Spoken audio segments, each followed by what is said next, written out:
भोपाल शहर, एक ऐसा शहर जहां की सुकूनियत हमेशा से ही लोगों के आकर्षण का केंद्र रही है। यहाँ के शांत वातावरण में बहुत रोचक इतिहास छिपा हुआ है। आप अगर भोपाल शहर के बाशिंदे हैं या फिर कभी घूमने के सिलसिले में यहाँ आए होंगे तो इन जगहों से आप जरूर गुजरे होंगे। इन जगहों की क्या खासियत है और क्या है यहाँ का इतिहास? इनमें से एक जगह है ताजुल मसाजिद, जिसके पीछे जहाँ एक बहुत रोचक इतिहास छिपा है, वहीं दूसरी तरफ विश्व के सबसे बड़े मसाजिद में न शामिल होने की कसक भी है।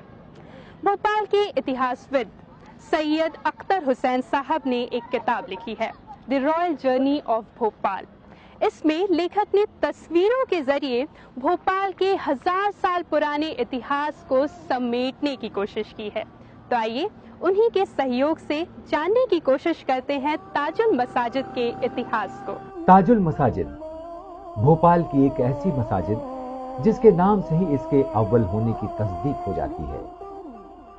ताज उल मसाजिद के मायने हैं मस्जिदों का ताज। इस मसाजिद का निर्माण सन 1868 से 1901 के दरमियान हुआ।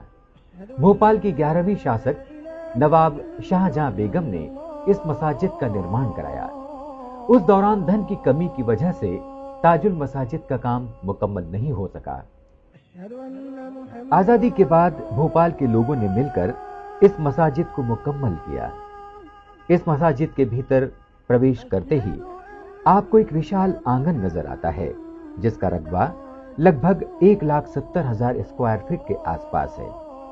इस मसाजिद के दालान में काली छतनुमा ये जो फलक दिख रहा है, ये किसी समय स्कूल हुआ करता था, जिसमें मसाजिद और शाहजहां बेगम के अमले के लोगों की तालीम का इंतजाम था। जैसे ही मसाजिद के अंदर प्रवेश करते हैं, नमाज पढ़ने वाले स्थान से ऊंची ऊंची मीनारें नजर आती हैं। 3 विशाल गुंबद और उसके किनारे बनी आसमान छूती ये मीनारें प्राचीन स्थापत्य का बेहतर नमूना है। मसाजिद के चारों ओर दीवार का निर्माण इस सोच के साथ किया गया था कि इस पर खड़े होकर न सिर्फ मसाजिद को निहारा जा सकता है, बल्कि बीते दौर में यहां खड़े होकर दुश्मनों पर नजर भी रखी जा सकती थी। इन दीवारों पर बनी हुई मेहराबें देखकर इस बात का पता चलता है कि मसाजिद के निर्माण के दौरान हर कोने पर बारीकी से ध्यान दिया गया है। जब आप मसाजिद में गुंबद के नीचे बने हॉल में जाएंगे तो आपको यहां बने स्तंभों में मुगल काल की बेहतरीन कशीदाकारी देखने को मिल सकती है। ये आकृतियां इस कदर बराबर नजर आती हैं, जिसे देखकर लगता है गोया बनाने वाले ने किसी स्केल से मापकर इन डिजाइनों को तैयार किया है। ये वो दीवार है जिसके पीछे बैठकर औरतें नमाज अदा किया करती थी। दीवार में बनी इस स्लॉटेड आर्किटेक्चर को बनाए जाने के पीछे वजह यह थी कि नमाज अदा करते वक्त अंदर आवाज पहुंचे, लेकिन इस तरफ से कोई अंदर झांक ना सके।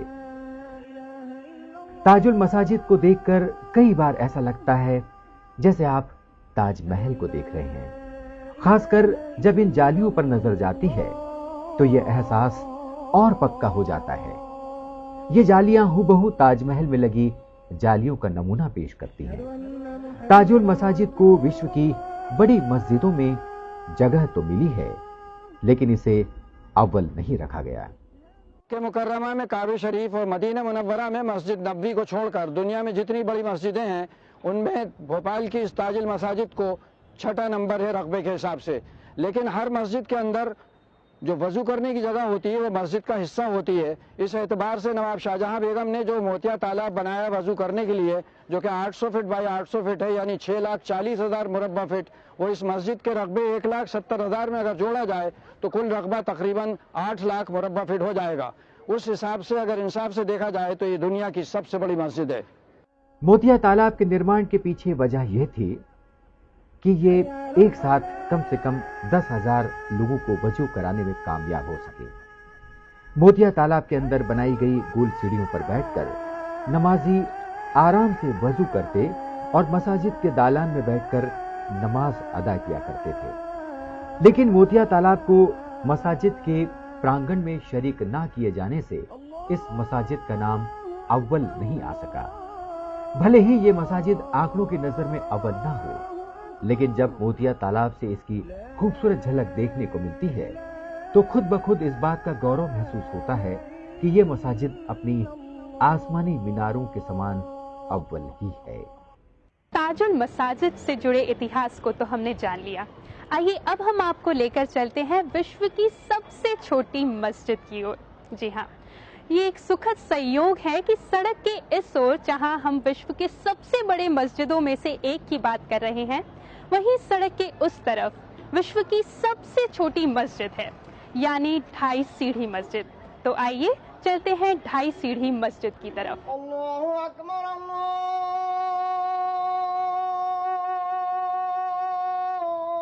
हम खड़े हैं विश्व की सबसे छोटी मस्जिद यानी 2.5 सीढ़ी मस्जिद के ठीक सामने।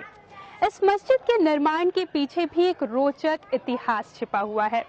आप मेरे पीछे ये जो बुर्ज देख रहे हैं, यहाँ पर 24 घंटे सैनिक तैनात रहा करते थे ताकि दुश्मन उनकी सीमा में दखल न दे सके। इन सैनिकों के पास समय की कमी हुआ करती थी, इसीलिए खुदा की इबादत के लिए इस बुर्ज पर ही उन्होंने मस्जिद का निर्माण कर लिया। भोपाल की बुनियाद रखने वाले सरदार दोस्त मोहम्मद खान ने जब सन 1722 में किला फतेहगढ़ का निर्माण किया, तब इस किले के चारों ओर ऊंची ऊंची दीवारें बनाई गईं। इन दीवारों पर बने बुर्ज पर 24 घंटे सैनिक तैनात रहा करते थे, जो इस बात का ख्याल रखते थे कि कोई बाहरी दुश्मन अंदर दाखिल ना हो सके। इन दीवारों का एक हिस्सा आप बड़े तालाब में भी जाता देख सकते हैं, जिससे यह पता चलता है कि कोई दुश्मन तालाब के रास्ते किला फतेहगढ़ को फतह करने की कोशिश भी ना कर सके। यही नहीं, इन बुर्जों में बने इन लंबे खांचों को देखिए, जो इसलिए बनाए गए थे कि अगर कोई दुश्मन अंदर दाखिल हो भी जाता है, उसे आसानी से खत्म किया जा सकता था।